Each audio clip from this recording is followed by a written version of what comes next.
Namaste and good evening, everyone. Welcome to our continuing series, Evenings with Sraddhalu. I'm greeting Narad, who has hosted and started the series. Namaste. Maybe he's muted. Namaste, Narad, and namaste to everybody. I couldn't hear Narad, but he's here with us. So today we will continue our conversation on extraterrestrials because we have many questions which derived from our previous talk. And as usual, you may send your questions beforehand at our email ID integralstudies.in@gmail.com, or you may write in our in the chat box on YouTube. I will start with one question from Vartika. The book View from Orbit 2 by Anthony Avenel is not available online for purchase or download, and I would like to have a PDF of both if possible, please. Yes, to the two books which I had referred to last time and other books which I have, but these two particularly that I would recommend for those of you who are interested to read. We have several people who have sent us PDFs that they found online, but I was looking for a PDF which was of an exact copy of the book which one of our friends has sent. And so that as well as the scan of the other in PDF form, I will upload. I could not do it this time, but I think for next week I should be able to upload. I will put it as a link, both on this as well as in the next episode of our discussion. So for those of you who are looking for it online, if you don't find it, please do not spend money to buy a very expensive copy, because I think both are out of the domain of copyright, so it should be all right to share it. We can go to the next question. Eric wrote on the chat box.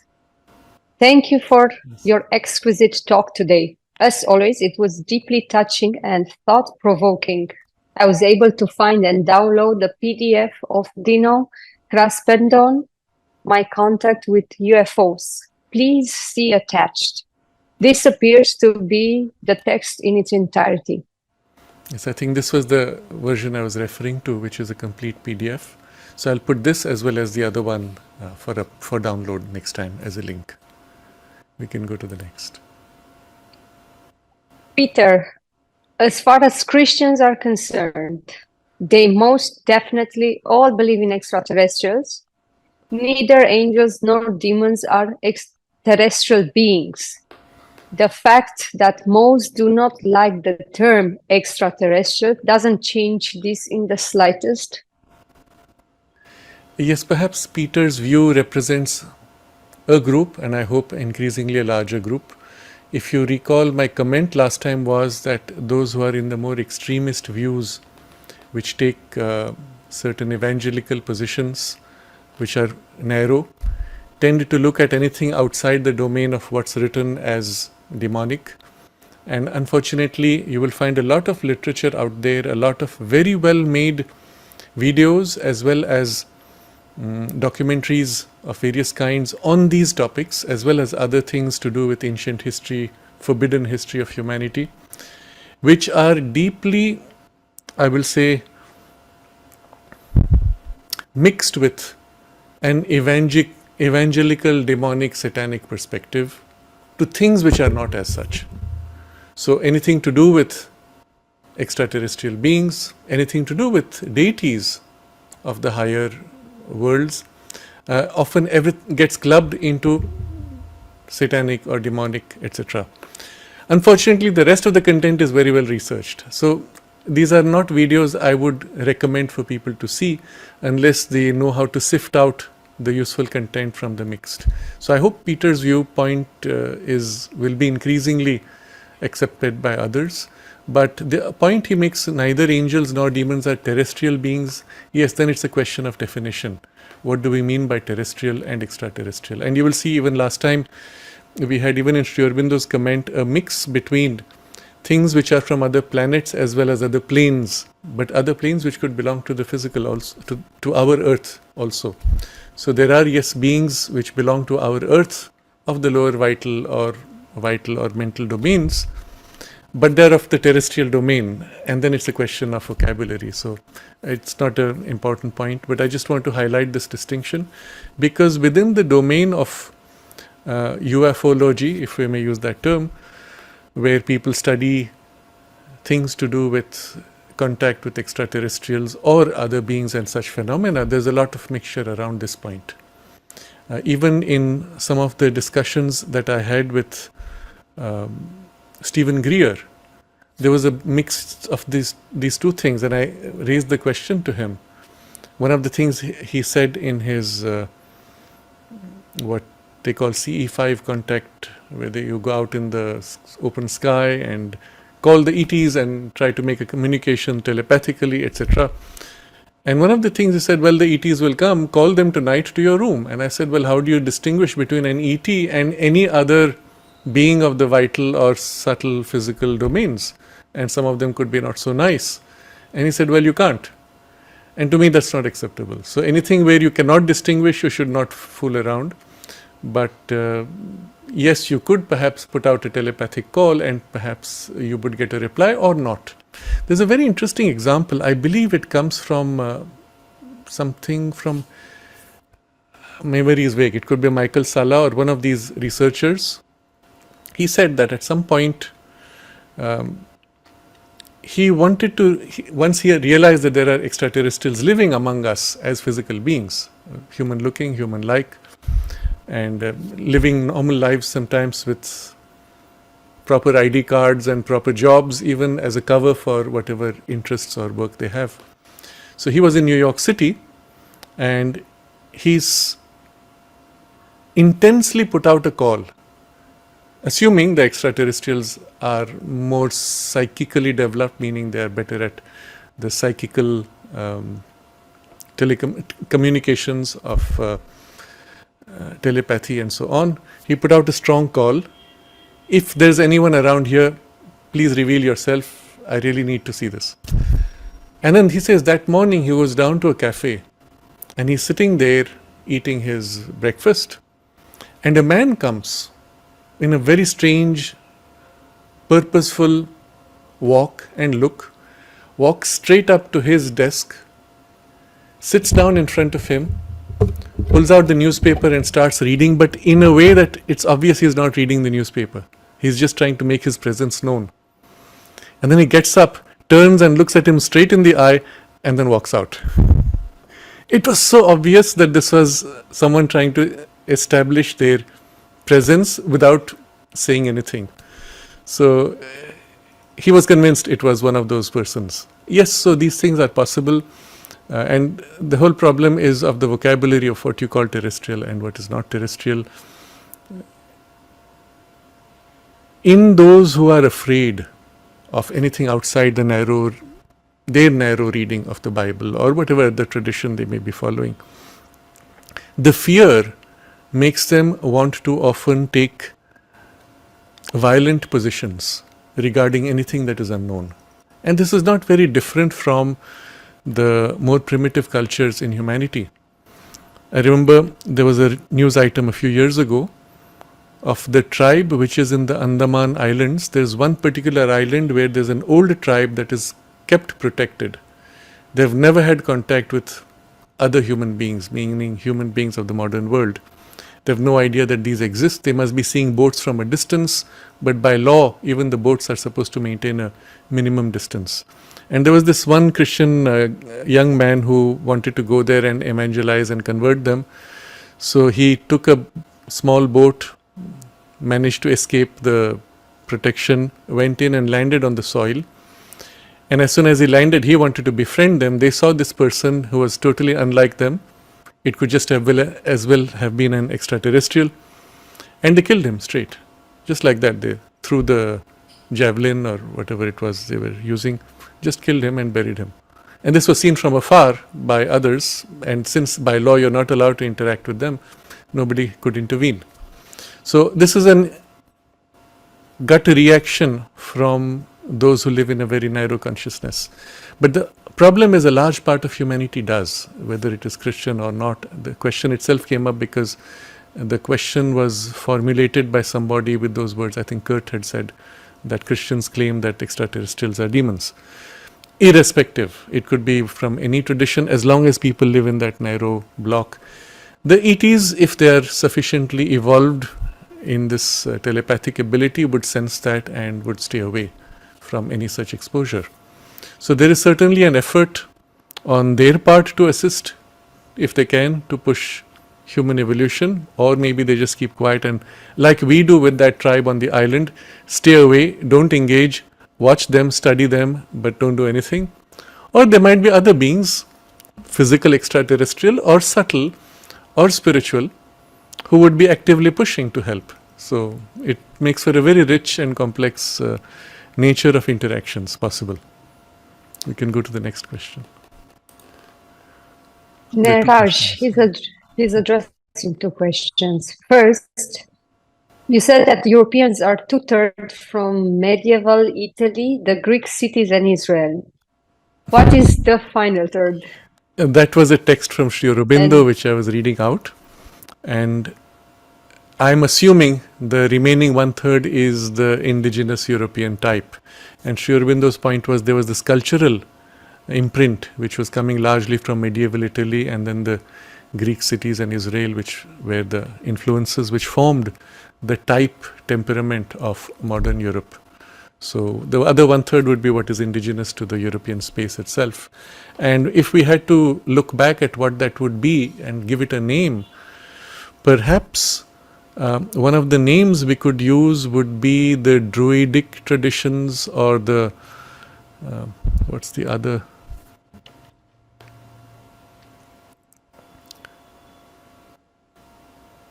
So some of these earlier traditions which were rather rooted in that space itself. There's another word which I miss, but which is associated much more with England and Ireland. But so these were mystical traditions which predated Christianity.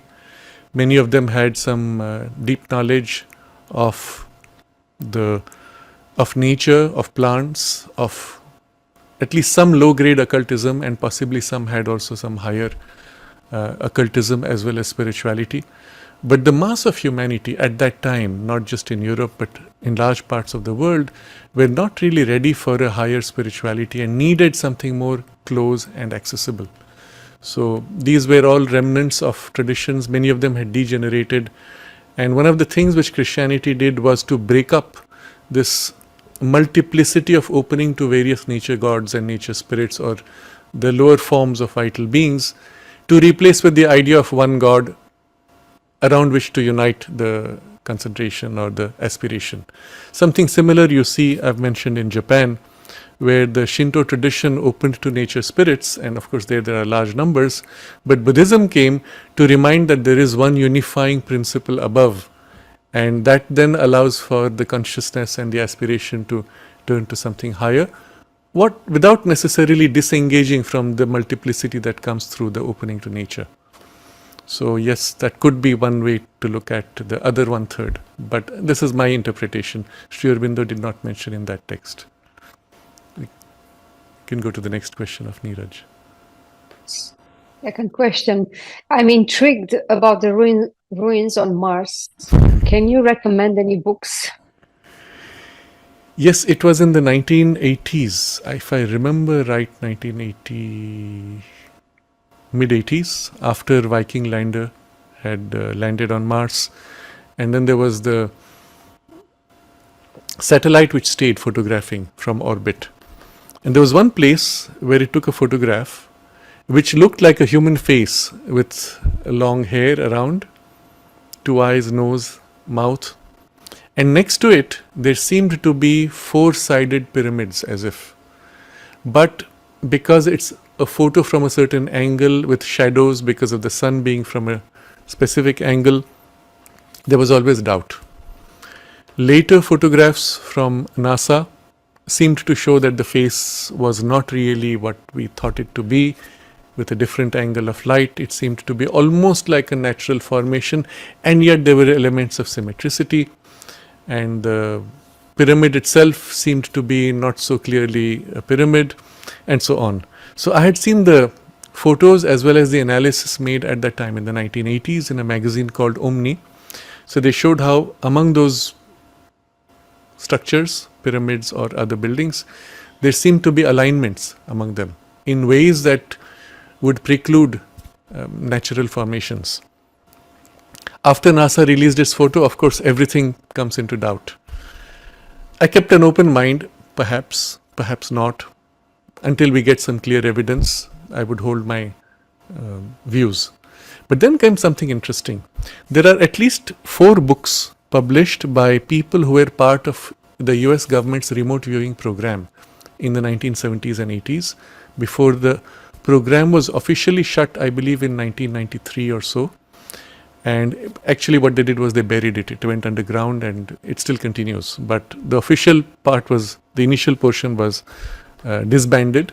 And many of these who were trainers for other remote viewers and themselves masters as remote viewers published books about their experiences. And I've gone through maybe 2 or 3 of them. One of them, I recall, describes how at times when they had nothing particular to do or they got bored with the military requirements for remote viewing, they would occasionally do views for themselves. So they were looking at questions like, what is this Loch Ness monster? Does it exist? They actually found something was present, and they found that it was a subtle physical being, animal. And being subtle physical, most of the time you cannot see it, and yet being subtle physical, occasionally under certain circumstances, the physicality of it is almost materialized, and then you do see it or you see traces of it. So that was the conclusion they came to, and they could actually recognize that it was subtle physical. Among other things, they also looked at Mars as well as this particular thing, because that question had come up in the mid-80s. Are these ruins of some civilization? Was that a face? Were there actually pyramids, and so on? So one of them describes this. He was interested in that view on Mars, and he said at some point he was being led through some kind of a discussion. He was being asked to task a certain remote viewing, and he was completely uninterested. He was bored out of his wits, and he just wanted to get away. And because by then already the ability to project had developed, suddenly he found himself thrown out, and in Mars, at that place in the area that he was interested in knowing about, he was in a cavern looking out from inside. Looking out, he could see what seemed to be ruins of buildings. But in the part where he was inside, he could feel the presence of some conscious beings. He felt they were very old, very ancient, but they were living inside the caverns. And he could not make out the form of it, but he said the life was there, it was conscious, and he sensed it, and he could also see the ruins. And then he was transported back, and it was about almost 40 minutes, if I recall right, and so on. So, and there were others who did similar projections. I recall another person describing how they projected to a particular part of Mars, and they were looking for fossil evidence of life. And what they discovered was, under the soil, at very low levels, it was full of fossils. So I don't think it will be a difficult question even to validate that there was life on Mars in the past. Increasingly, with the current studies, we are coming to the conclusion that just below the surface, where there are caves, you have temperatures which are, for us human beings, quite comfortable to live in. And so obviously there could be life forms still present there. And so the point though is, all this is, to me, sufficient validation that yes, there are ruins and there are life forms and there are lots of fossils, because I trust these remote viewers. They were military grade remote viewers, and military strategies, wars were won based on their viewings. So they're highly reliable. And independently, they have demonstrated their capabilities publicly in various kinds of remote viewings. So to me, yes, these are useful, these are interesting, but I do not know of any other means by which one can know with definite clarity, without doubt, unless one actually goes there. So I could not recommend any books on this topic, other than these which are just glimpses. If you really want to explore further, one way would be, well, you go out of the body or do a remote viewing and explore yourself. But I would not recommend any books, because most of the books that I have seen tend to be speculative. You'll find lots of people have taken photographs from NASA. They pick a portion, a shape of a rock, and then interpret it as being something or other. And the problem with that is, yes, you could perhaps see an image, like you look at a cloud and you see it looks like a particular shape. It could actually be that, or it may not. I don't know. There was one particular person whose name now I forget. He had written an entire book on what seemed to be fossil evidence on Mars in the rocks in shapes which NASA had supposedly forgotten to edit. I looked at that with with an open mind. Some things did seem, yes, doable, likely. Others were too unreliable. And so, to me, these are too speculative. And if I have to recommend something, I would recommend only something which I find solid enough. But I'm sure there is much more to the story. We can go to the next question. Emilienne, here is a sharing with 2 links with people who had experience with the ship Solar Warden. One is a Frenchman who has written several books on this subject, and the second made a movie about it. I looked at the links briefly, and there are apparently several books in French, one which has been translated into English, and there's a documentary. So offhand, I would not make a comment of whether this is reliable. My first reaction to anything like this would be to be careful and not trust blindly. If you see the extent to which the US government went to suppress one teenager hacker from the UK who had accessed their computers and had only seen names, perhaps some pictures also, but apparently he did not keep copies. So to see how far they went to suppress that, I do not think they would allow someone who was part of these programs to ever speak about it publicly. And if somebody is speaking about it publicly, either it is a mixed or a fantasy, or it is deliberate, what you would call disinformation or misinformation from the government itself. There was a documentary whose name now I've forgotten, but where a group of people who were part of the US FBI had come forward to say that it was their job, and this is in their late age when they have retired and are about to shed their body. So they said, this is a time when we don't mind even if we are attacked, because anyway we're too old.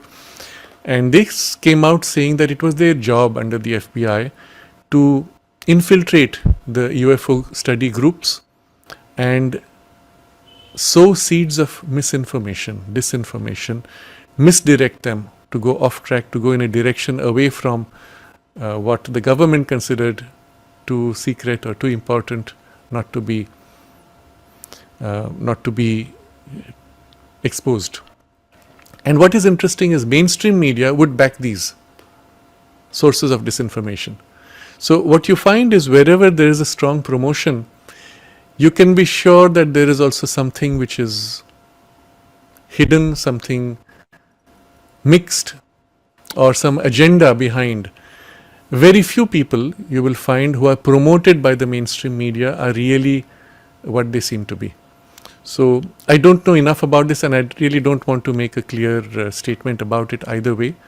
But if someone can write 3 full books about experiences in the Solar Warden, I would tend to doubt. Maybe there's a seed of truth in it, but the government would not allow it. They have many ways to suppress, and there have been too many cases of people killed because they came too close to the truth. One of them who was exploring, investigating not only UFOs but also what was called the Philadelphia experiment, one of the most famous UFO researchers. This was in the late 60s. Again, I forget the name now. But he was one of the most famous of his time. He called up a friend in the middle of the night and said, I have got extraordinary information. This will completely blow all the knowledge that we have about this, and I'm coming over to meet you to share with you. He never turned up. They found him in his car with the exhaust pipe fed back into the car with the engine running, and he died of carbon monoxide poisoning. Now, obviously, he was killed because he was just about to come and speak of what? What would be so great, so secret, so dangerous for the government? And obviously, but now we know that there was actually a secret space program. He might have discovered that many of what comes as UFOs were actually reverse engineered crafts made by the black projects within the government, and which may seem to be actual UFOs but are actually government crafts, both disc shaped as well as the triangle shaped crafts. Perhaps he had stumbled upon these programs, and in 1968 there was no way that they would allow it to be leaked out, so he was killed. So I tend to be wary of anybody who seems to come out with such open information. Another example of which to me seemed to be not reliable at all was Corey Goode, who started a series. It seemed to be very interesting, and then it got more and more into fantasy, where he was talking to these blue beings and there were these big meetings. Again, I kept an open mind. I said, all right, if this is true, then the evidence for it should be visible, because he had to eventually say, well, in 1 year this will happen, in 2 years this will happen, to justify what the meetings were about. And 5 years down, nothing happens. And he changes his story now to say, well, it's going to happen after another 5 years now. By then he had become popular and famous enough that he could not actually come true. So he now postpones it by another 5 years.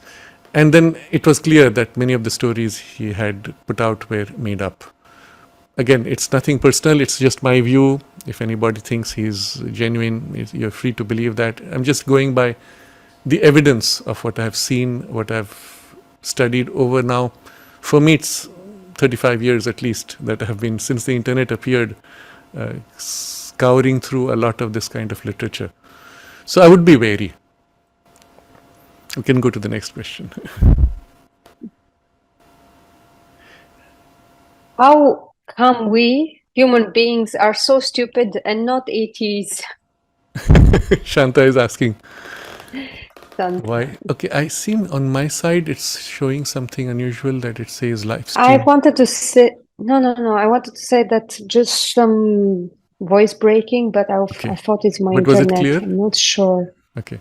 It was some voice breaking, so I don't know if it was my Okay. internet or yours. No, it's something on my side. It said preparing live stream, so I don't know if there's a problem. Okay. We'll continue because it seems like the video is still uploading. Okay. So Shanta's question, how come we human beings are so stupid and not ETs? I would say there are also stupid ETs. And the ETs who seem to be more evolved, at least intellectually, perhaps some of them also spiritually, have been through the same stages that we have been through. Or if we looked at our Earth going back 5 or 10,000 years ago, and we looked at the rishis, we would say, my God, Earth humans are so wonderful, so great, so evolved. Except they don't represent the mass of humanity. They represent an elite which is highly evolved. If an ET came to Earth and on a visit, they would come and meet Sri Aurobindo and the mother, and they would say, these are samples of Earth humans. It would be a misreading of the actual reality of human evolution. So perhaps what we are seeing of ETs are also some exceptional ones. Perhaps they have others who are not so evolved. Perhaps they have all been through these stages, and others, perhaps they have gone through the same struggles we have and almost destroyed themselves, and so are keen that we don't make the same mistakes. So just keep this in as a reference. Life being everywhere, in the totality of the universe, you have every grade of evolution represented, not once, not twice, not 1,000 times, but millions of civilizations across galaxies, beyond anything you can imagine, and every level is represented, including the worst as well as perhaps the best. and with all kinds of specializations. So it would not be fair to compare ourselves. At least for those which are more evolved, they will look upon us as younger brothers and would hope that we don't make the same stupid mistakes that they would have made. Interestingly, if you look at it in a more objective way, as a humanity, if you look at a certain elite of humanity, and I would say all those who have a spiritual aspiration, free of narrow religious forms, would belong to that. You could say this is what the future or the true present of the earth represents. Those which are regressing do not represent humanity of today anymore. So, if you look at this lot, I would say a large part of us are ready even to open to a larger interchange with extraterrestrial beings. The problem is those who are not, and can we help those to either widen or wake up? That is our challenge. You remember in the last discussion we had on the series that I had titled Current Affairs, I had spoken of the positive future hopes was the title. And I spoke about free energy as well as anti-gravity. Consider what happens if you have anti-gravity today. I wanted to share this, somehow it got missed in the details of the discussion.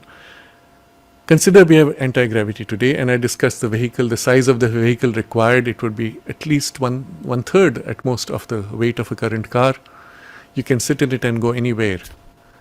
But because it does not need wheels, it does not need to land on the ground, on a high-rise building, your balcony will be your garage. So your car, flying vehicle, would come to your balcony and settle there and take off from your balcony. Okay. The point I am coming to, if you can go anywhere and with free energy practically live anywhere, everybody on earth could go anywhere. Consider what that implies.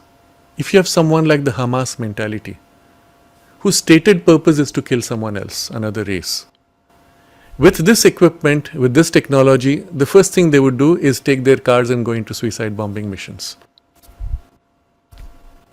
So the real question is this: are we really evolved enough to wield this technology safely?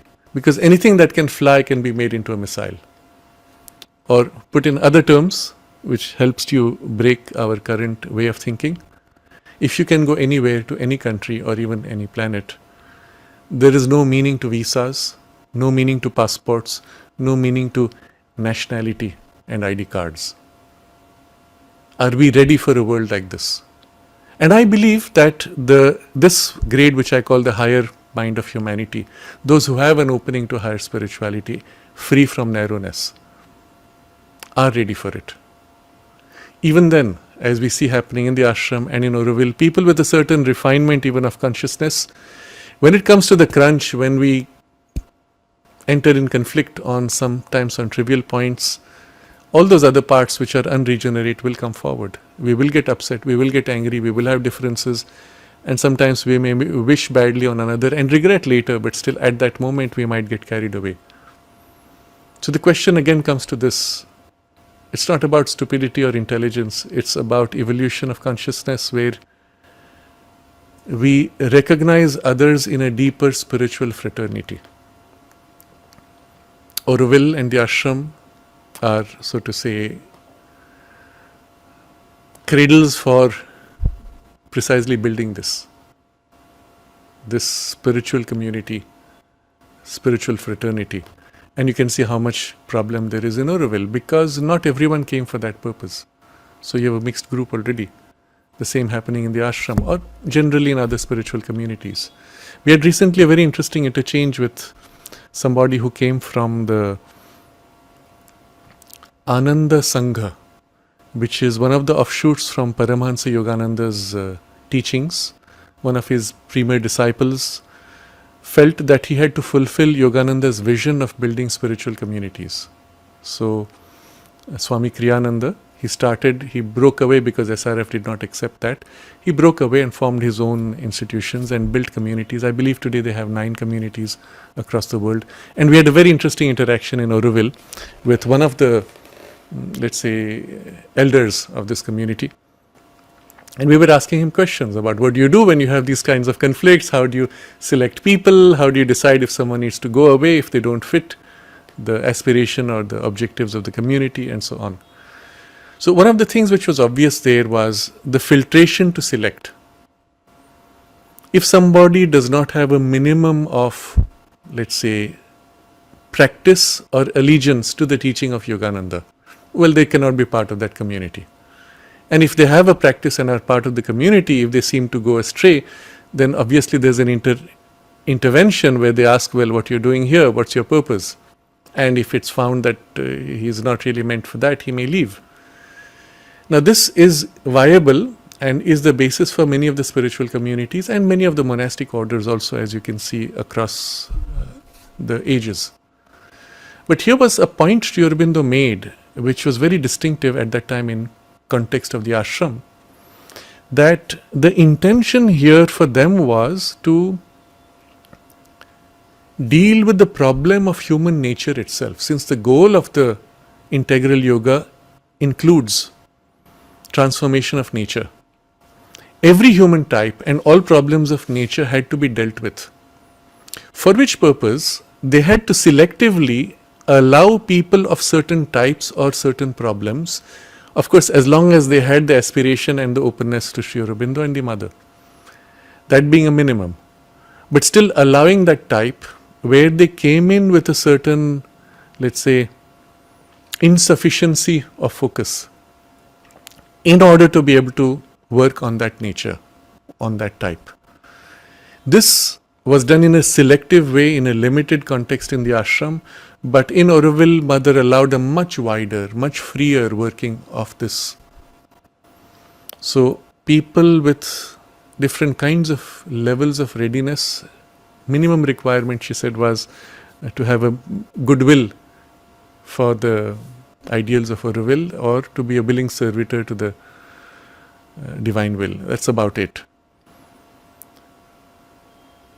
With that, many types of human beings can come in. The problem is far more complex and you will have all kinds of collisions. I'm coming back to the question, are we ready as a humanity? And you look at Auroville, where the context is people of goodwill with a spiritual opening generally have come together, and still you see the level of conflict. And I don't think any one of them would resort to the Hamas type responses, but nevertheless some of them are angry enough that they will not look at you, they will not talk to you, they will boycott a meeting to try to resolve the differences, which is so stupid.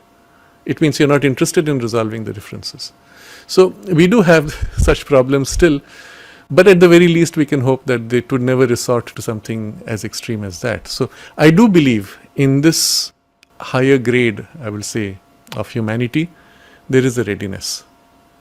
But we have to now help that other part of humanity which does not want to change to move forward also. And I'm sure other ETs have gone through similar problems. We can go to the next question. Arya.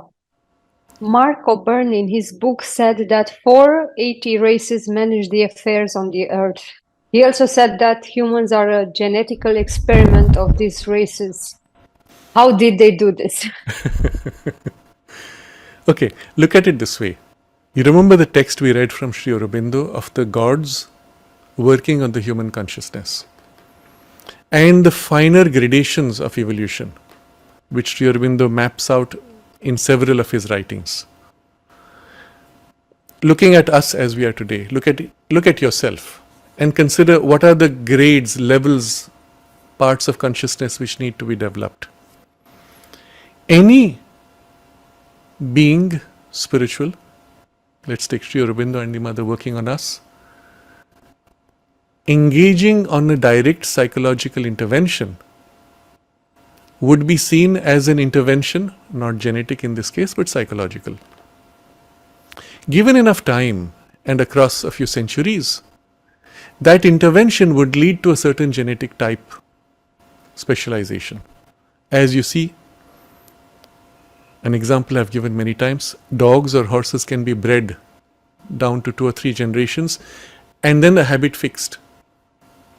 So today a dog species that has been trained 100 years ago to gather sheep and keep them together as a flock. Today the dog can be born in a city, never ever seeing sheep, but the instinct to bark and round up others will still be present. So you have actually at a certain level a genetic imprint which has been modified. So this is one kind of intervention where a sustained psychological pressure or even a spiritual pressure would lead to a change, and in the biology imprinted, it reflects in a genetic shift. And it can be done sometimes in a single generation, depending on the nature of the intervention. There can also be something which Mother has referred to, crossbreeding between species to develop specialized types. And the Mother refers to this, Sri Aurobindo also refers to this, that nature develops extremes of specialization, and each extreme being pushed to its maximum degree of specialization, at one point nature says, all right, now I'll mix them. So if you have to draw a picture on a flat surface, let's say that represents your space of possibilities, you take one extreme, another extreme, and a third extreme. And now suddenly you build the triangle between bridging these three. The entire surface gets covered just like that overnight. Take 4, 5, 6 specialized extremes and mix them, and you suddenly get a rich multidimensional blend of types. So this is nature's strategy. Sri Aurobindo begins the synthesis of yoga with this statement, that nature's way is always to build specializations and then to mix, blend, and then again build specializations and mix. This is one of those very profound statements, and the way he articulates it, it applies everywhere. It applies in genetics, it applies in psychological types, it applies in fields of knowledge, it applies in specializations of skills, everything, cultures, languages, everything. It's one of those principles, processes of nature. So on a genetic level also, if you see Sri Aurobindo's observation, the last pure types you see 2000 years ago, and then the mixed types begin. So nature has built these specialized types. They have been held in city-states almost. They've been given the impulse not to mix, not to go out, to stay focused, to build that speciality of each type. And then nature releases that instinct, loosens it, and some begin to travel. And then more and more. And then recently in the last 100 years, and the Mother's observation here that nature has decided to mix everything now, you find suddenly across races, across types, across nationalities, linguistic barriers, people mixing, intermarrying, which across races was unimaginable 100 years ago. And now it's happily done. And what you have in the children, sometimes 3 or 4 different lineages mixing within just 1 or 2 generations. Mother herself, as you know, she recounts how she had at least 4 sides of genetic lineage. It makes for a certain mix which is more flexible, more rich in potential of capacity. What they make of it is a different story. But at a physical, biological, genetic mix, you have this. So again, it does not need ET beings coming and doing something, but nature herself is doing this through genetic mixtures. But we can also have extraterrestrial beings now coming in and saying, hey, let's help. Or a rishi who says, let me help. And with the wisdom that comes with the insight of the rishi, and we find these stories in the Mahabharata, they will suggest for somebody to marry somebody of another lineage so that the outcome would be someone exceptional. If you remember Ghatotkacha in the Mahabharata, Bhima marrying one of the, I don't remember the name, was it Hidimba? But one of the lineages which was very much into some kind of occultism. They were even declared as being demonic types, but obviously biological, but a very specialized type of humanity, and producing a son who is now exceptional in so many ways. And it's as if an intention, sometimes actively supported by the rishis and so on. So if that be the case, why not someone from another planet who is inspired or just out of curiosity also creates certain interventions? In the Mahabharata, there is the story, and I'm going into this because the couple of next questions also relate to this. There is the story of Kunti. She is given the a boon of a verse, a mantra, with which she can invoke any god and be fertilized by that deity to have a child. And so the 5 Pandavas are inseminated by 5 divine beings. And it's always a question at a human level you have to ask, is that by an occult intervention that suddenly her body now begins to, her cell begins to multiply, or is there actually a biological entry of substance from a physical being? Or is it a subtle physical being that materializes for the purpose of reproduction? Or is it somebody who was always physical, who now claims to be such and such a being who comes? And we don't know. And we don't have enough data for this. We do know that it is possible for a spiritual intervention to have a child, by spiritual intervention, to have the spontaneously for the cell to start dividing as if it has been fertilized. But also it's possible through an occult insemination that it can be fertilized. So which of these, I don't know, because it could be any and there's no way to validate. But that being the case, it could also be that there were beings, sometimes occult, who intervened, or sometimes physical who intervened. And in the biblical tradition, there is a statement of how there is the mixing of humans with other Nephilims, I think, and they produce the race of giants and so on. So there are enough examples of such kinds of interventions, which would be again genetic or biological. Finally, and this is perhaps the way Mark Auburn articulates it, and maybe that's how it comes from his experience or something he has read, I don't know, that there could also be extraterrestrial beings who assist certain areas or experiment with certain possibilities of human types, just as we would.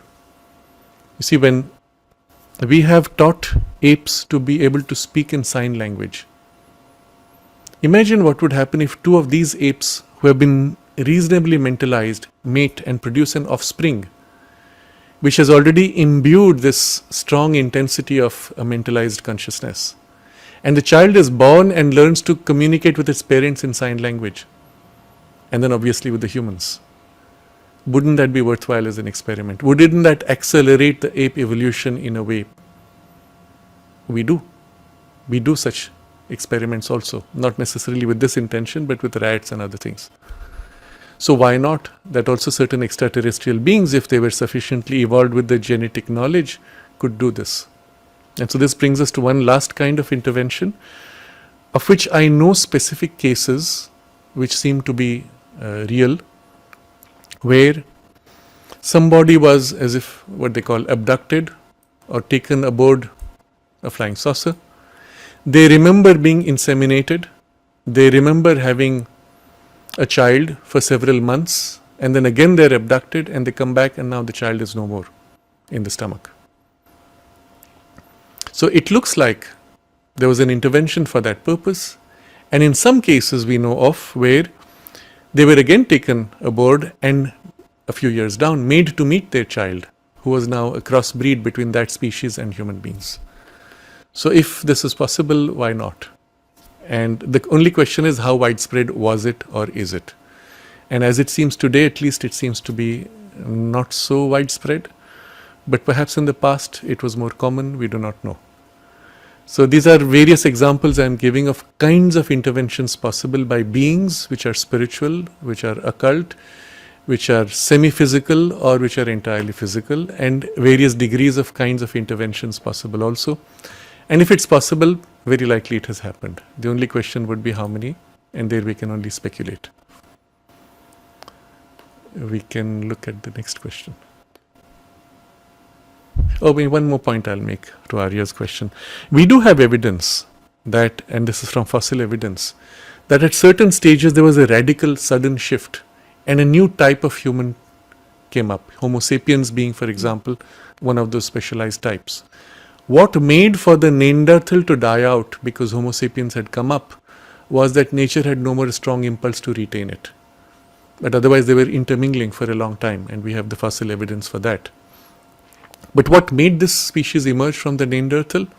Perhaps there was an intervention. Perhaps it was an impulse of nature which made the same intervention. We can speculate.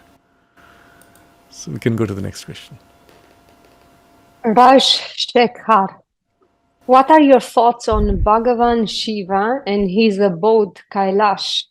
Is there any physical reality, ancient ET, or just Puranic stories symbolizing an overmental truth?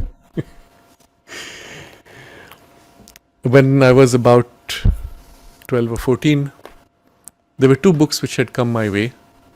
One which was called Gods and Spacemen in the Ancient East, and another which was called Gods and Spacemen in the Ancient West by Erich von Däniken.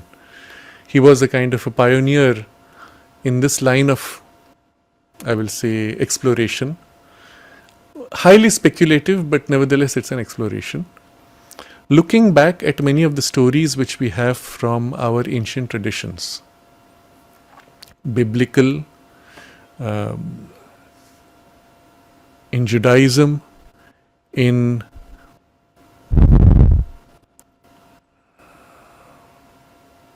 some of the Middle Eastern texts, and in the Indian traditions, obviously also equally in the Mayan and other, wherever you have some form of language or story surviving. And he tries to give to anything which is otherworldly the interpretation of extraterrestrial. Unfortunately, all the gods which are deities of a subtler plane are also made into extraterrestrials. Now the thing is, with an example which I gave earlier of Kunti, since she's impregnated in a certain way, the question is, was it just because of by an occult intervention, or was there actually a physical contact to have the child? The question comes then, is it a physical being? Or some of these come in vehicles which are flying.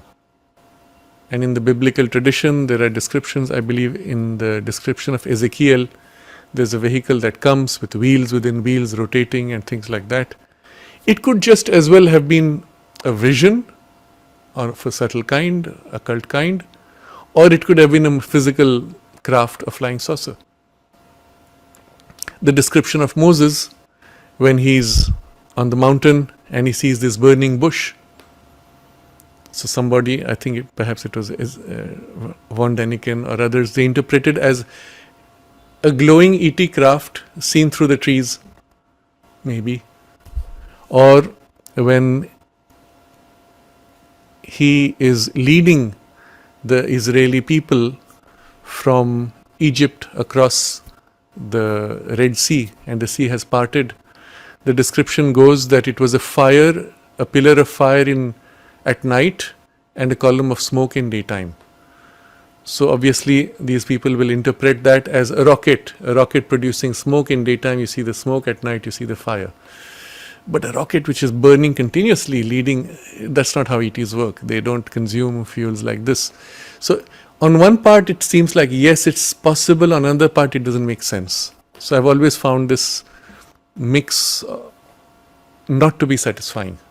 Nevertheless, we do find in one of the discussions which Billy Meyer has, this is the Swiss contactee, and I found him to be reasonably reliable in almost all of his discussions, where he actually describes the ET beings telling him that somewhere in the Middle East, they had, during a certain period of Earth evolution, represented themselves as gods and dominated the Earth humans with their powers, because they had a superior technology or mental power or occult power, and they dominated and enslaved a part of humanity.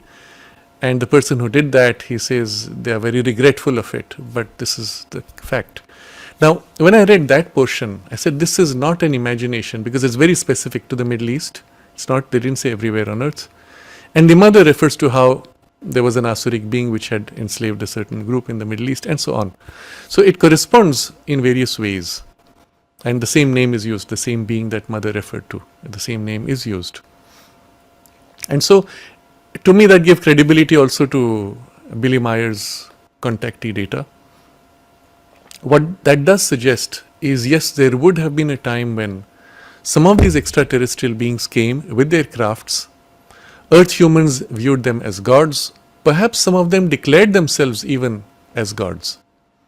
Now, what is possible, which to me makes a lot of sense, is in some of these beings at least, if they had a strong occult opening, some of them at least might have not only misrepresented but also possibly represented themselves because of a certain alignment of consciousness. You will recall Mother's experiment in the ashram in the late 1920s, where she built the occult links between certain individuals and the overmental gods. The result was that many of these people began to receive this infusion of that god's influence in them, and sometimes with it phenomena, powers of those deities being also activated. At some point it was decided not to continue this, and so the mother dissolved those links. But one can imagine certain civilizations, and this has been on Earth also, where the elites of the civilizations would open to certain godlike powers and become as if channels or vessels for their partial incarnation, sometimes by occult means, sometimes as part of their spiritual progress, and then claiming to be such beings in their incarnation. This is the basis for the old idea that the kings were gods. You saw that in Egypt, you saw that in many of the old traditions. You don't see that in later traditions. Or there it's now a falsehood to call your king a god. It's a falsehood today. But in the past it would have been true because they actually incarnated that. And as a result, they needed to be protected and etc. And even there are traditions where the high priests would, under certain states, tune in and open to those beings, embody them, etc. Now it's doubtful.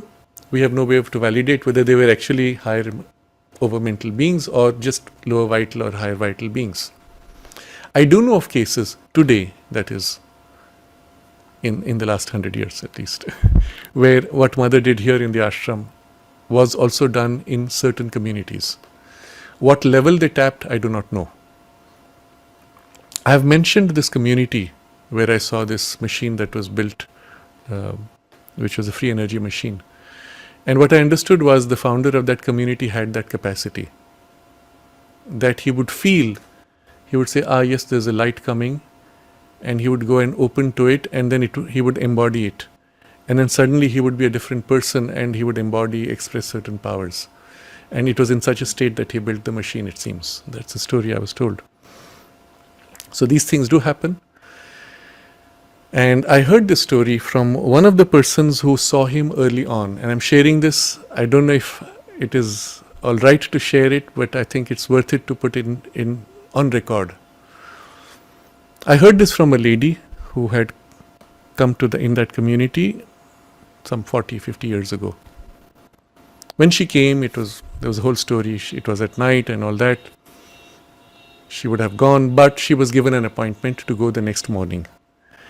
And she said she went. She expected nothing. She walked into this room where this person and somebody else were present, embodying a certain divine being, but so completely that their bodies were floating in the air and were semi-transparent.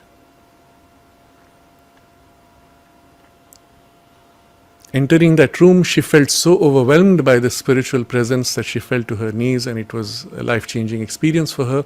And as she described it, I could feel the full force of that experience that she was still carrying in her memory, in her heart. It was a living experience. And that was it. She never left that community, but she never saw those things again. It was a one-time darshan, and that was it.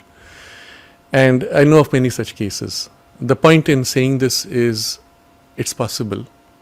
Today, it has happened. Well, we had much more obvious incarnation in the form of Sri Aurobindo and the mother of the supramental consciousness. And if you read some of the experiences of people present at that time, no, it was not magical. They did not allow their body to become semi-materialized or dematerialized, because the goal was manifesting and transforming the body, that difference being critical. But what was radiating from the power was so enormous, such an extraordinary presence, that it overwhelms everything.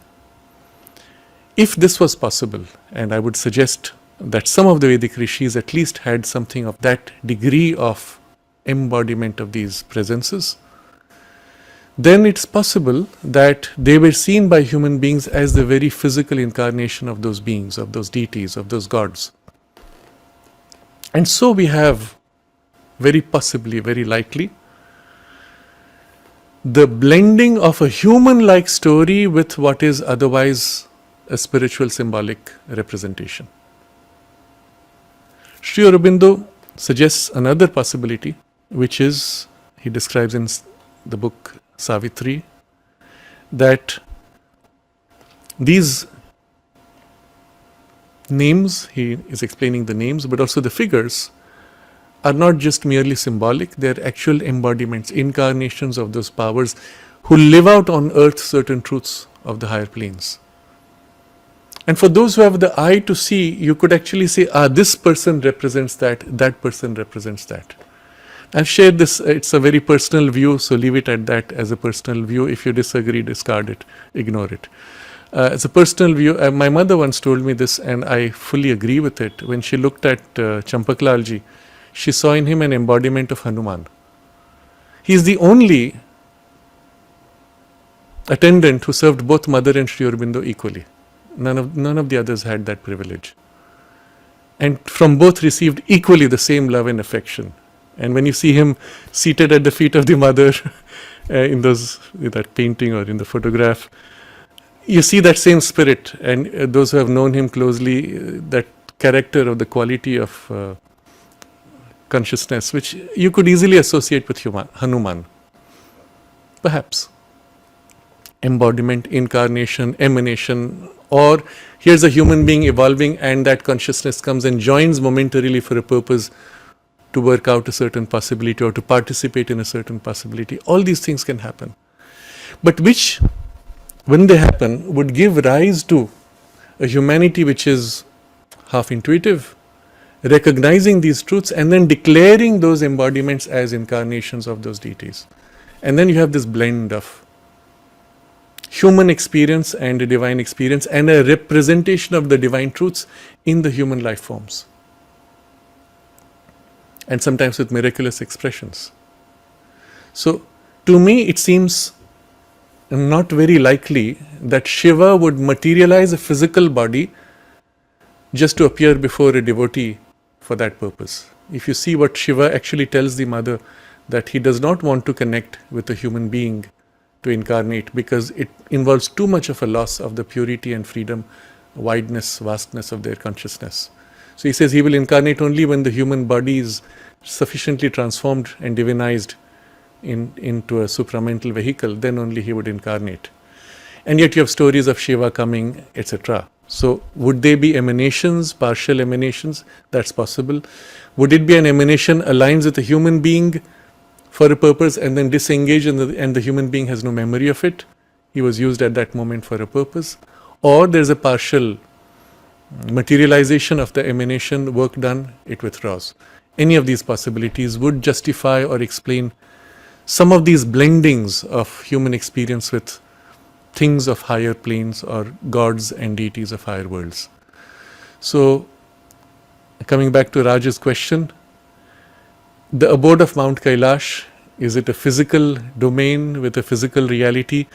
Very likely there is a subtle world corresponding to the Kailash of that domain, from where there will be a representation in other worlds, reflections we may say, including in the vital and in the subtle physical, possibly, which would correspond to the Kailash. It's possible.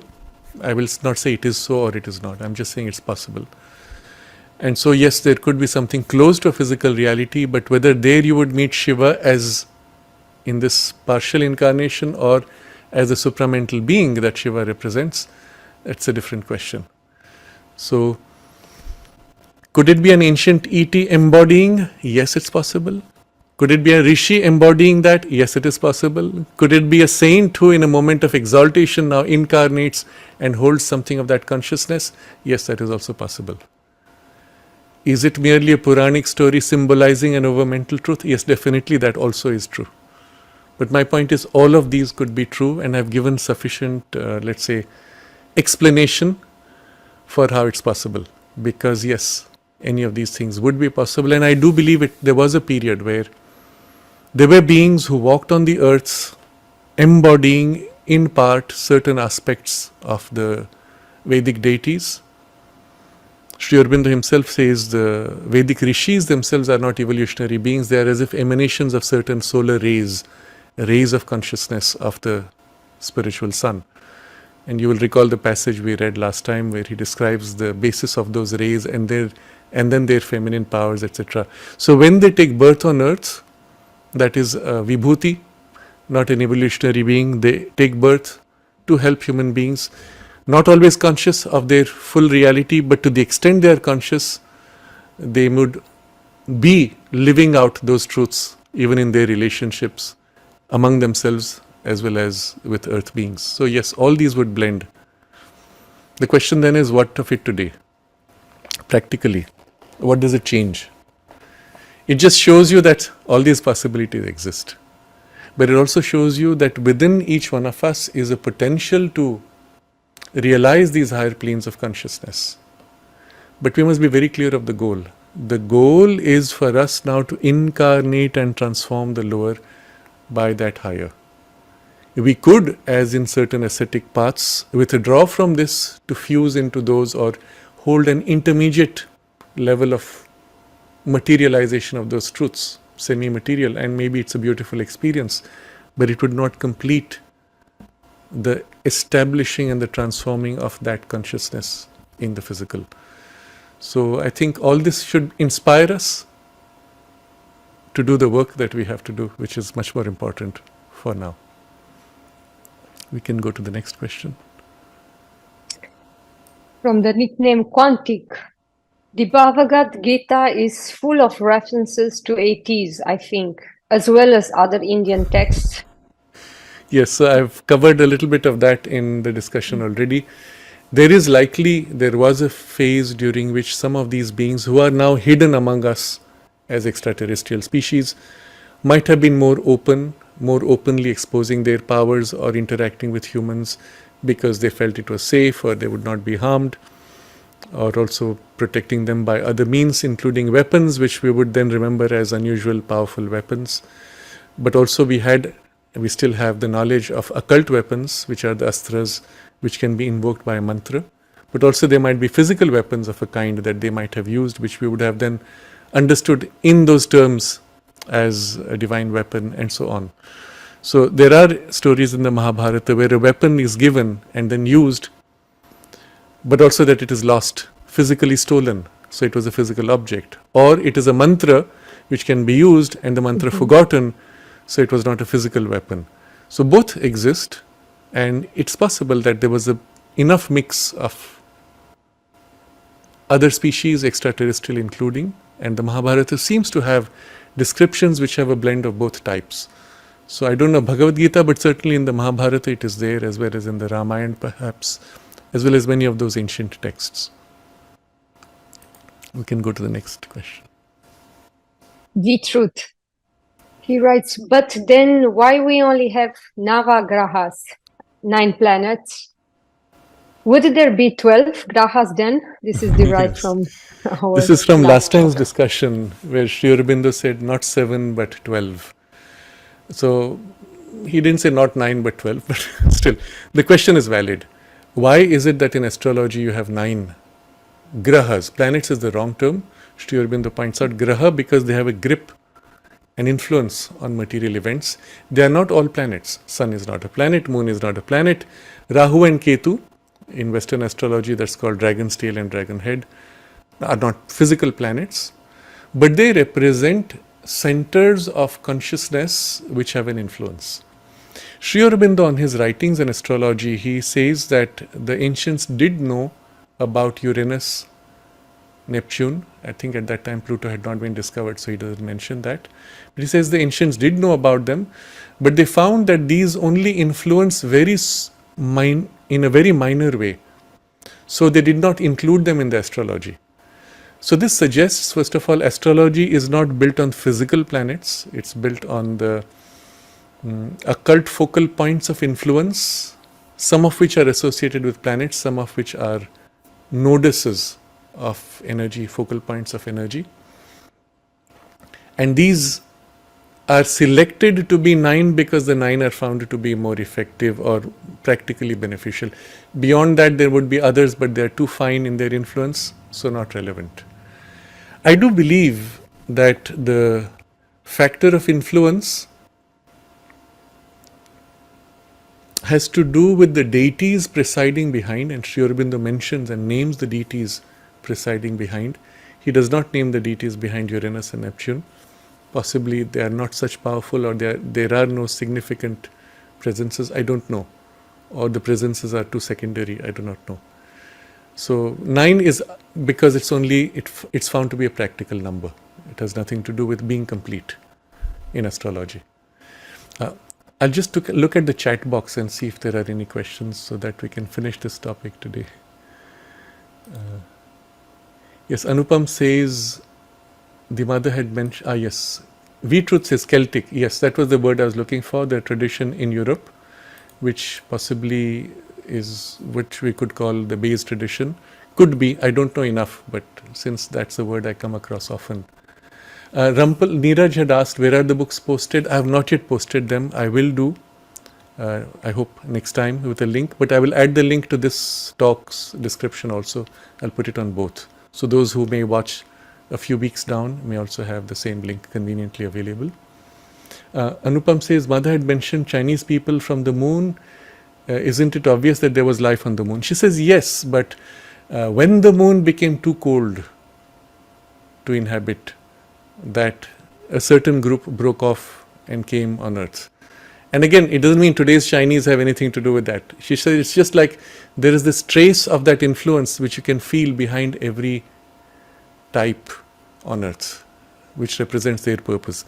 I was interested to see in Japan also they have a tradition that the Japanese people are not from our physical Earth, but they are derived from a goddess who came and hid in a particular cave. That cave is now sacred and she locked herself in. Other gods came to get her out and they played a ruse to force her out, etc.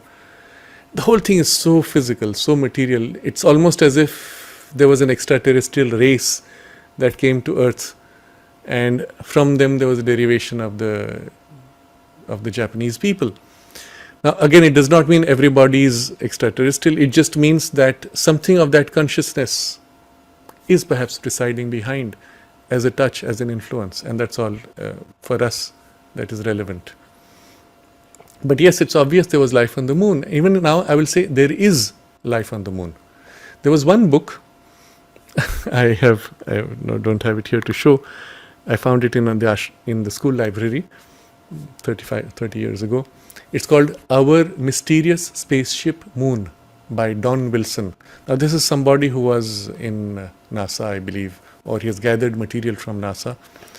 And he shows by NASA's studies of the moon, the evidence that the moon is hollow and very likely there is life on it in some form, obviously, inside the mountains or inside underground, which again, according to current science, is acceptable. It's possible because we find while the surface layer of the moon, according to Indian craft which had landed, the surface layer heats up or cools down to extremes. If you go down barely 3 centimeters, the temperature is normal for us human beings to be able to live. So let's say you go down half a meter under the soil, you should be able to live completely comfortably with a basic air conditioning and live normally.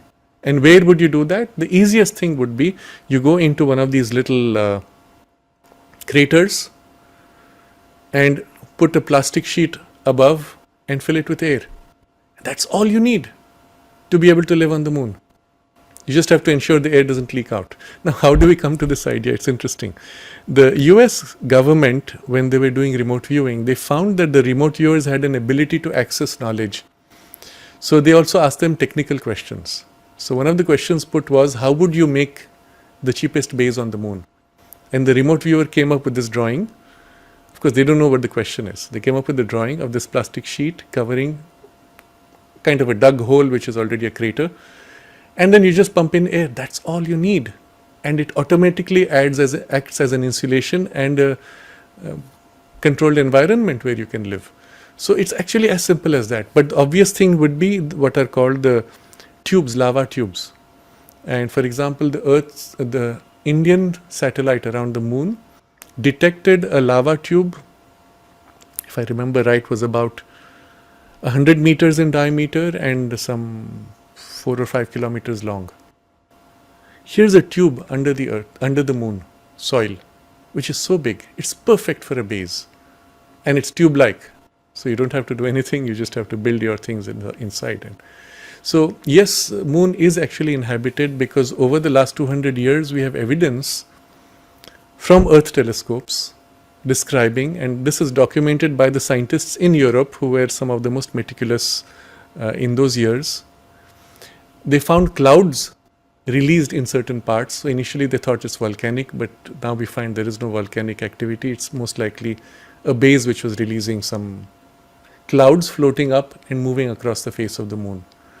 They found lights coming on, blinking, and all this is documented in journals going back 200 years. It's documented as recently as 1950s. And it's only after Apollo crafts went to the moon that it looks like the ETs made sure that they don't do such things so openly. But even now, we have videos of that people have done, amateur astronomers, recording the moon with a close-up, and then they see a craft going across the surface, just flying across, or a craft taking off from the moon. Of course, nowadays they are more careful to hide themselves, but still occasionally you do see them. So yes, there is life, even now, but in bases, obviously.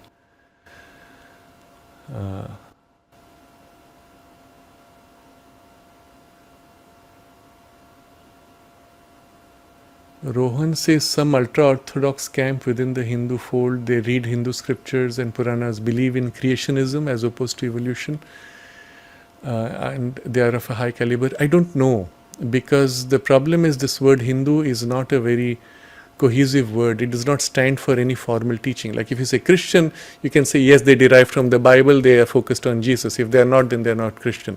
It's simple. But Hindu, what does it mean? It's too much of a blend of many traditions, and then you have people who can believe anything.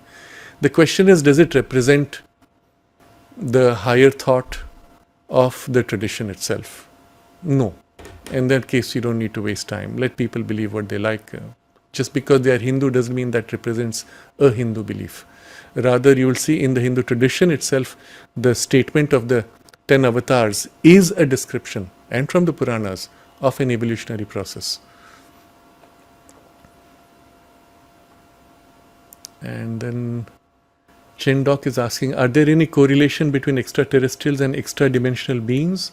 Are dimensions or loka conceptual reality, what role do they play to shape human evolution? I think I've largely covered this point, but just to summarize, there could be beings which are extra-dimensional, that is of other planes or other worlds, or subtle physical domains, which we would see and say, that is extraterrestrial, but they could belong to the Earth. Or they could belong to another planet and coming to the Earth, but still being of another grade of substance, subtle physical or even other vital beings. What role do they play as anybody else? If they are of a higher spiritual alignment, they would be aligned to the divine will, and according to the divine will they would help, or not. Non-interference would be the role. If they are of a lower level, they would engage with and try to extract benefit through transactions, as all human beings do, and every human civilization does in relation to others. So not much really, not much is different, except you have a different substantiality of their existence. Shanta is asking, are we human beings of some help to ETs? What in us inspires ETs? That's an interesting question. Not only would extraterrestrials be interested to see Earth's humans evolve and survive and not destroy ourselves, But if we are to follow then the mother's observation that Earth is a special focal point for a certain kind of evolution, which is of the individualized psychic being, then many of the extraterrestrials who are not part of this kind of evolution might say, hey, I would like to participate in this experiment, and might choose to incarnate here as biological humans, or they may choose to come and live among us for the purpose of this experience and to learn from it. And if they are part of a more collective consciousness, where the collective is as strong, then their experience of living here might be shared by those who are part of that, let's say, group to which they belong.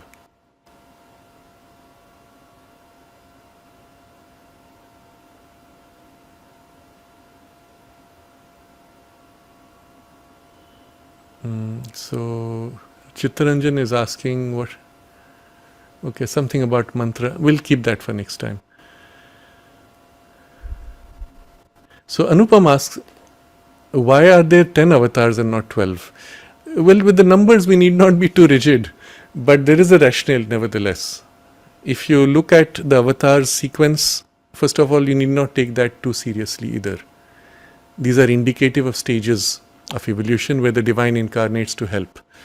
But it's possible that there were also intermediate stages which were partial or more complete.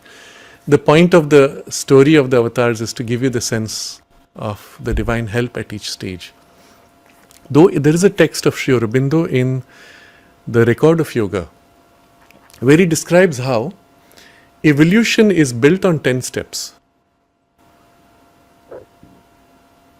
When I had studied that text, I had it quite vivid what those 10 were. Right now it's a bit blurred. But it's like as if from any level when you look below, you have the 3 below and the 3 above, and then there is something of the 3 in between, which makes for the 9. I don't remember exactly, but there was some rationale he gave. One would have to see that text, where he says each time there is a step in evolution, that new grade of consciousness, even a finer grade of, let's say, of the intellectual powers, needs to turn back and reintegrate with all 10 steps. And sometimes when there is a major step, then it's almost as if that major step has to go all the way down, rebuild step by step by step by step. And each time that becomes one cycle. So here's one step, you go down all the way, rebuild all 10, one cycle. You take one more step, go down all the way, rebuild 10, that's one cycle, and so on. So that's the way I understood at least. So there's some rationale. To me, these are details which are not so important. It does not change the fact of what we need to do. So I will just simply say focus on what we have to do. That's much more important.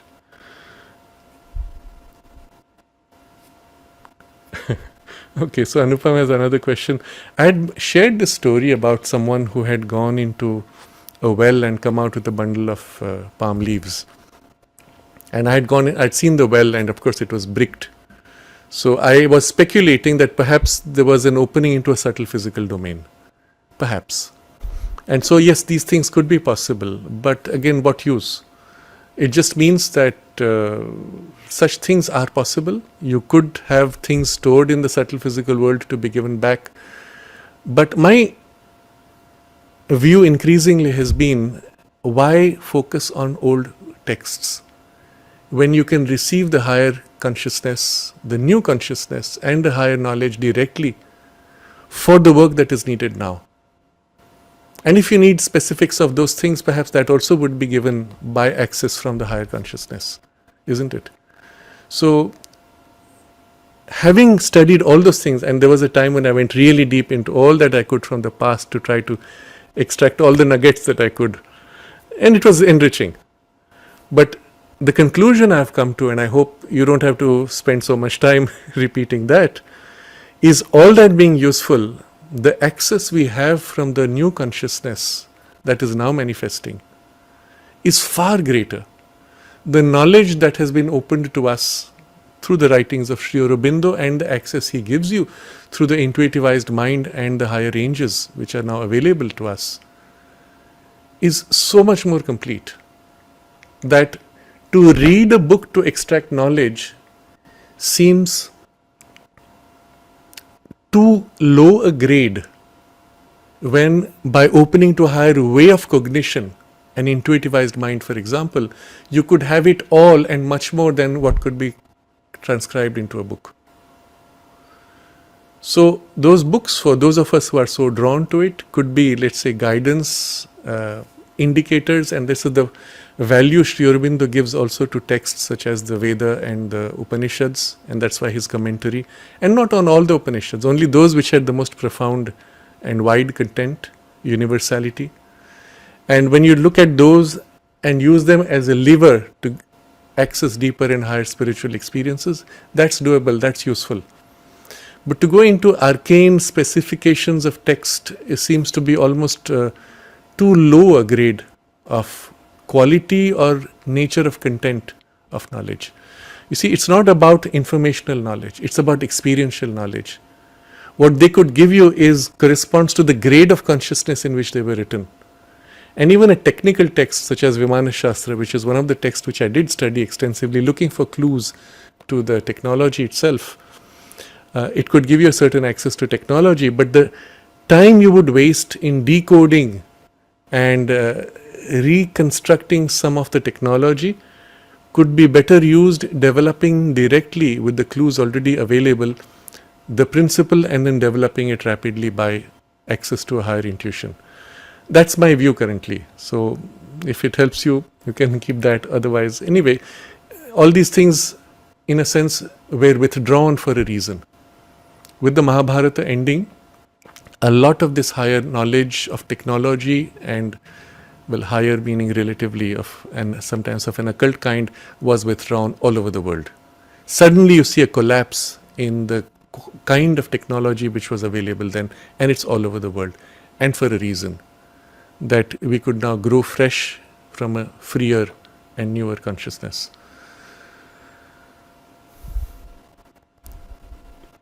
Revati is asking, is Sri Aurobindo the Kalki avatar? Well, if you want to fit it into that framework of 10 avatars, then rationally, logically, the next avatar, being the Kalki, represents a grade of consciousness above the overmental. Sri Krishna being the overmental consciousness, one who represents the supramental consciousness, would correspond to the Kalki avatar.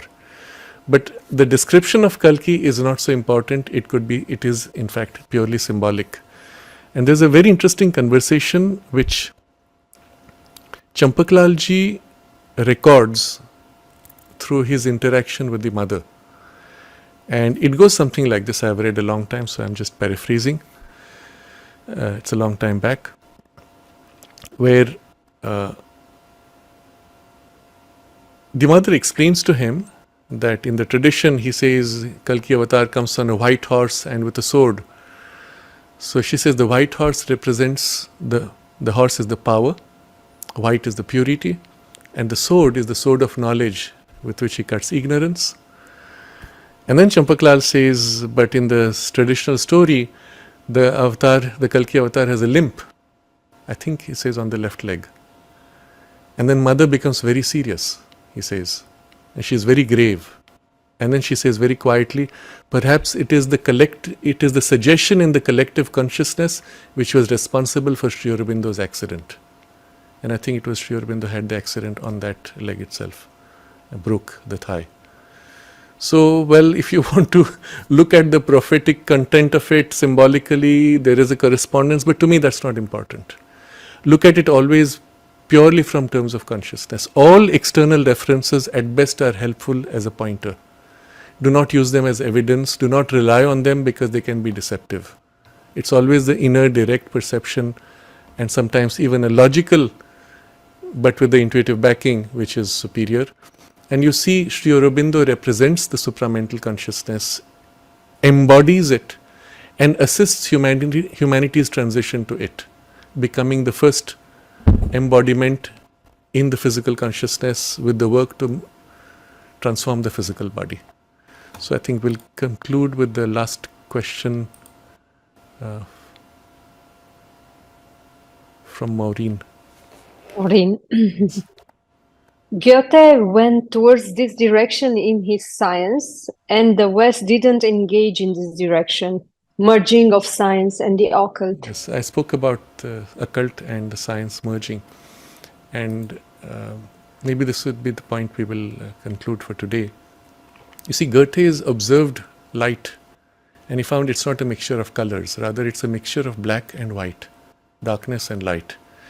And you will see, I put a link in today's description which describes this, and you will see how interesting it is.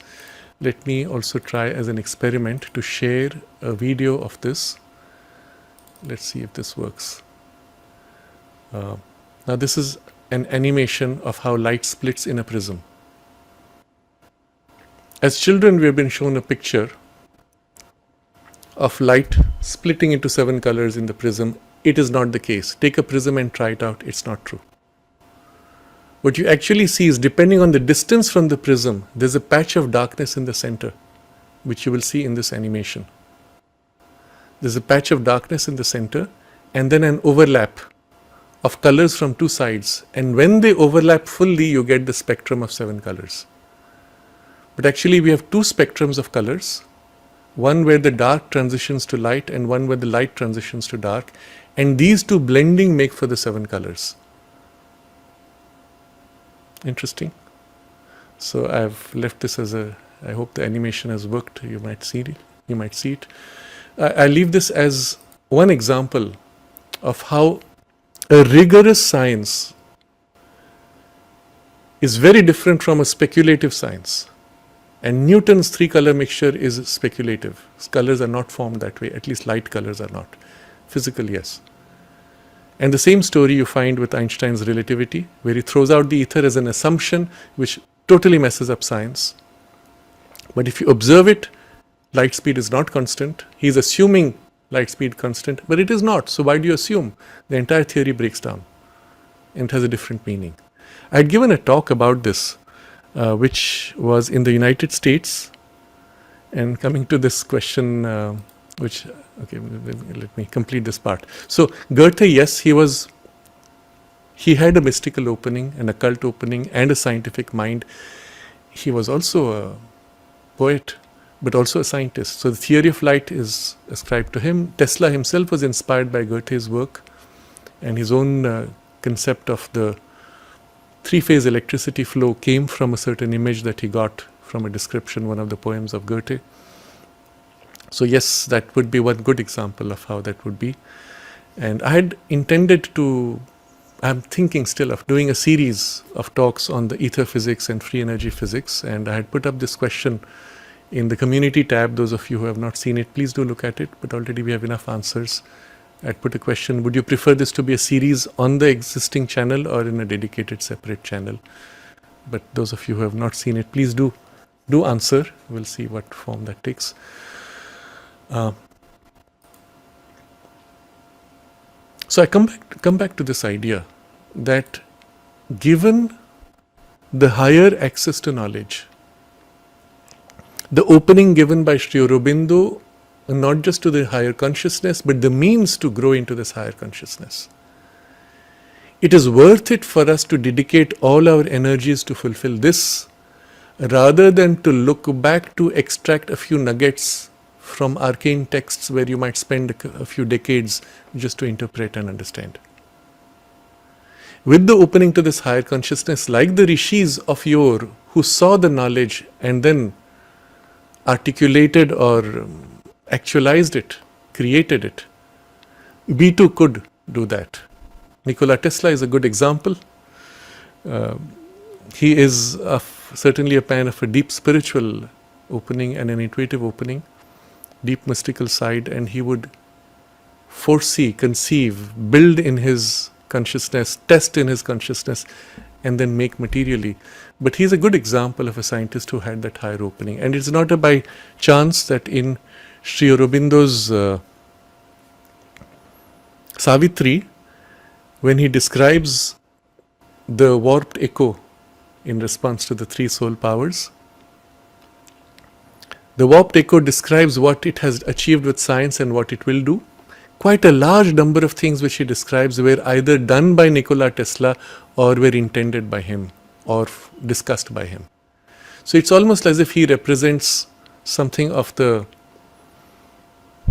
vibhuti of the electrical age. And if somebody with no prior spiritual opening could become such a vehicle, certainly for those of us who are drawn to the integral yoga and with the aspiration to the supramental consciousness, for us to become vehicles for the divine action on earth would open the way for so much that could be done if we could make ourselves to be vehicles for the mother's working in the world. So this should be the direction which we should all aspire for, and anything if you have in your nature that looks to the past and draws from it should be turned towards this purpose. Because whatever the best of the past had been achieved is nothing compared to what will be next. And Sri Aurobindo has this very powerful statement. He says, "We do not belong to the dawns of the past, but to the noons of the future." Let this be our aspiration and our purpose. And I hope in the next session we will take up a different theme now. And for what I have promised to give you links, I will try to put them up shortly. Let's take a moment in concentration and in aspiration to this, the noons of the future which await us, and to grow in the light of the new consciousness and the new world that is waiting to manifest, waiting for instruments who would open to it and through which it could infuse its light, its knowledge, its love into humanity and its power.